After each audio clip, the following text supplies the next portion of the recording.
Chapter 3. It seemed like a lifetime since I arrived in Lagos, and I questioned why I had neither seen my brother nor asked about his whereabouts. I was about to scream when I realized it was my second day in Lagos. It had just been a hellish 24 hours. As we drove home to follow up with the glass technician, I asked questions about the area we were in Lagos to get an idea of my location for orientation purposes. Should anything happen to me, I do not have the minimal orientation of where I am presently. We drove past the enormous cathedral of a Pentecostal church, and he told me that's where he worships. He became excited because from a signpost outside the cathedral, it was precisely the headquarters of the church I belonged to in my village. I silently praised God in my heart. Though Eddie possessed no visible characters to show he was a born-again Christian, I will not have to change church as often expected of a woman. In most cases, women not only gave up their family name, no matter how beautiful, but also followed their husband to his church, regardless of whether they liked it or not. Sometimes even those who do not attend church services still want to dictate the church the wife should attend to prove their manliness and exercise their authority as the head of the family. When we finally got home, the glass technician finished changing both broken glasses and replacing them with new ones, the same color as the previous ones. Eddie hissed a sigh of relief, which confirmed that this wasn't the first time he got into such mess. At least it helped calm him down and helped him refrain from the many unprintable words he had used to describe Kate and her actions this morning. I kept imagining how many Kates were all out there, frustrated by their irresponsible relationship with playboys like Eddie and his friend. Did she do it for money? Or was she more in love with Eddie than her boyfriend? What if she was pregnant? I wondered. What would become the fate of that baby in her womb, or of myself, who would become a stepmom at my age because of a passionate husband? Adaeze, I called out to myself. Kill those thoughts before you get frustrated and deeply entangled in something beyond your knowledge. Once I sounded this kind of warning to myself, I quickly switched off and pressed the delete button in my mind. I went into the kitchen and started making a late lunch. As per old habits, I remembered that what determined the food my mother made was principally what my father wanted to eat. Impulsively, I intended to boil rice and make some stew. But on second thoughts, I asked Mr. Eddie what he wanted to eat, and he said egusi soup with pounded yam. That twisted the entire cooking plan and the menu I had in mind. I looked around to see if I had a mortar. Reluctantly, I pulled out one of the big yams we bought at Umunede and the various ingredients for making egusi soup, and in less than an hour, this much desired pounded yam was on the table.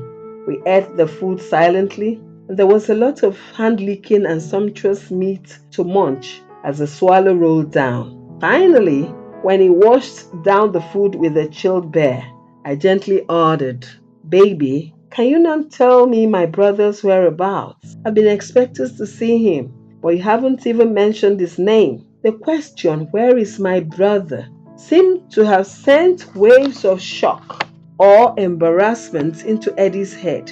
He took a sip of beer and filled his glass to the brim without realizing it overflowed.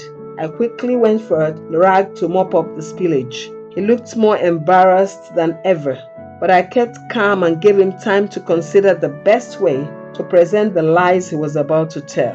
In the meantime, my mind raced towards all the imaginable negative thoughts. I assured myself that should he fail to produce evidence and an accurate account of my brother's whereabouts, I will run as fast as my leg could carry me until I got to the police station I saw on our way back. That should be about 10 blocks away from the house. He finally raised his head, looked at me and said, "Baby, it's not what you think.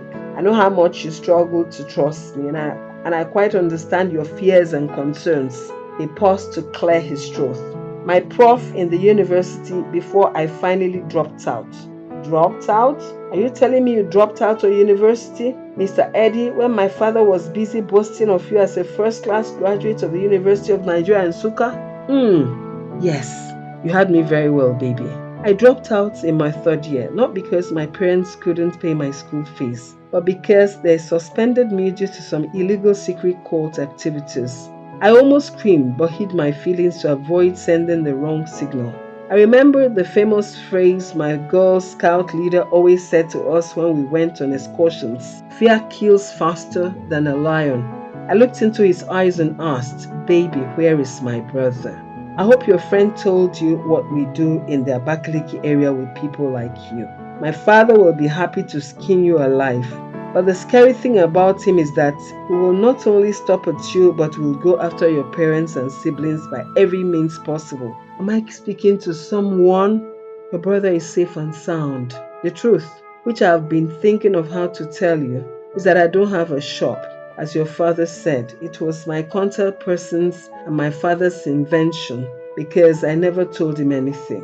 "Relax, baby," he said. "It's not got to that." He took a deep breath and a long sip of his beer directly from the bottle. I had that version of my prowess for the first time when I came to your house. I did not want to interrupt the lie because I felt it had gone viral already and I chose to flow with it. As I drove away that night with your brother on board, I started racking my brain and thinking about how best to handle the unexpected hype.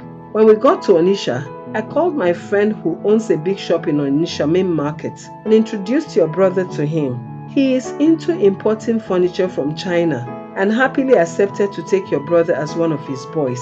I have a copy of his apprentice contract and tomorrow I promise to call him so you can speak to him. Do you mean my brother is in Onitsha and not in Lagos? How do you want me to believe you, Ogaedi? How do you want me to sleep this night without knowing if you have used my brother for a money ritual? In the name of the Most High God, I need to speak to my brother now, or I will cry out my head before the night breaks into a new day. He tried to invent some new stupid excuses, but when he saw it wasn't smiling with him any longer and that my silence could be life-threatening, he called his sister at Onitsha and gave her a few descriptions. He told her to charter a taxi and go to the place immediately. We sat silently for almost 30 minutes before someone beeped his phone and he called back immediately. He explained the situation to the guy on the other end and a few minutes later he showed the phone towards me. I quickly grabbed it, not knowing what to expect. I traveled far in thought as we waited. At one point, I imagined my brother locked up in a cage, awaiting sacrifice at the altar of a money ritual.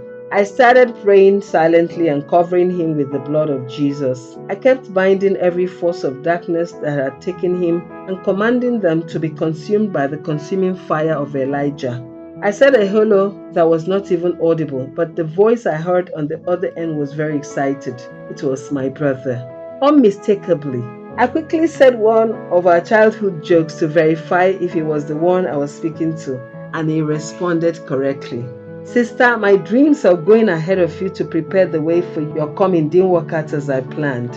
The imagination I had lived out in my head did not follow the directions of my projections. But where it landed me was better than where I expected it to be. They say that man proposes, but only God disposes in his infinite wisdom. Sister, help me thank your husband, please. I don't know what Lagos looks like, but I'm glad to have remained here at Onitsha. My master is a very kind and generous man. You won't believe what he did for me in the brief time I have been with him. We build, assemble, and sell completely knocked down furniture imported from China. I'm practically learning construction and marketing simultaneously, and he promised to settle me after 4 years of apprenticeship." I looked up and noticed the excitement on Eddie's face. He had put the phone on loudspeaker and I didn't know how to mute it. My brother's excitement highly embarrassed me. I didn't know what else to say or do. How he held Eddie in high esteem made matters worse, but I felt highly relieved despite my unwillingness to let Eddie see my heart through my facial expression. After dropping the phone, I thought of keeping quiet, but my spirit admonished me and asked me to embrace him and apologize for accusing him wrongly. Growing up under a submissive and humble mother can be challenging, but there are life-sustaining lessons you learn under such conditions that you can never learn in any school or church. Going out to embrace Eddie after making me go through such long suspense might look like weakness, but it was a source of strength on both sides. He held me tight and wept. "Baby," he said, "I now understand the idiom. The problem with common sense is that it's not common at all. That things you say and do that sweep me and my supposed wisdom off my feet. I can't figure out how you maintained your calm despite the inferno that's let loose in the past 24 hours. I didn't even think of telling you about your brother while we were in Onitsha or inviting him to see you before we left. What amazed me most was your humility in still wanting to apologize even when you were supposed to be fusy. He paused. The truth is that I was hiding my face in shame and wondering how to break the news of my inability to bring him over to Lagos as promised. All this while, I haven't even bothered to call my friend to find out how your brother is faring because I was still hoping to find a place to fix him in Lagos. Eddie will never understand the joy and the relief I felt when I heard the excitement in my brother's voice, the satisfaction and contentment he expressed over where he is, and his progress so far got me thinking. It opened another likable page in my evaluation of the other side of Mr. Eddie, and I started authoring what seemed to be words of appreciation. It's okay, I said, wondering if I could call him Eddie or baby. My mother often tells me that patience is the greatest virtue you can bring into your matrimonial home. She also said that silence is the strongest inertia you can give your husband when he's nervous, frustrated, and stressed. You too, Eddie, have been through tough times since we arrived in Onitsha. We have been battling many unforeseen circumstances. In his imperfect English, my father would have said, I put it to you, Mr. Eddie, that you have been acting like a cart. Whenever he says that, he means to say that there's something you are covering up, just like the cat covers his sheets each time he defecates. Baby, Eddie earnestly exclaimed, if I hadn't come with them to marry you in your village, I would have sworn you are not from Abakaliki. My idea of getting a wife from the most remote place in Wawa land, a diminutive used to qualify people from Enugu State, was principled by my desire to get someone who had no wisdom and domesticate her to my taste and desire. I must confess that the reverse is becoming the case. I am the one undergoing domestication and feel humbled in every sense of the word. My father disagreed with my decision, so I didn't want to bring him along on our first visit.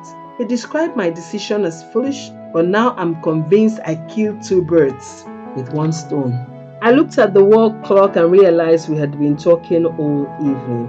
I excused myself and went into the kitchen to see what I could make for dinner. Once again, I remembered that a good wife, according to my mother, should ask the husband what he wants to eat before lighting the fire in the kitchen.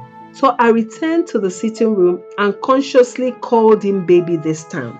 He looked up immediately and responded in his Gaiman way. Yes, baby, what can I do for you? I told him I wanted to know what he would like for dinner. He smiled sheepishly and said, my first choice would be to have you for dinner. But since I know it might not be possible for tonight, I will offer to take you out for dinner at a point and kill joint. That's very kind of you, I responded. But don't you think it will be much cheaper for us to buy the fresh fish and I will cook it at home? We can have enough fresh fish for 3 days for the same amount of money we'll spend. Eddie said, that makes sense, baby. But sometimes eating out is not just because you can't make better food at home. It is an opportunity to hang out with friends on neutral ground, discuss and argue selfishly over some useless current political rubbish, and fight over who will win the English League.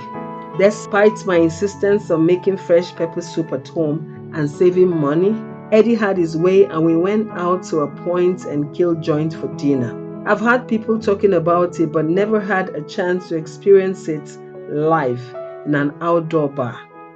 At home, while growing up, we used to go fishing in a nearby river. We also had a small fish pond at the back of our house.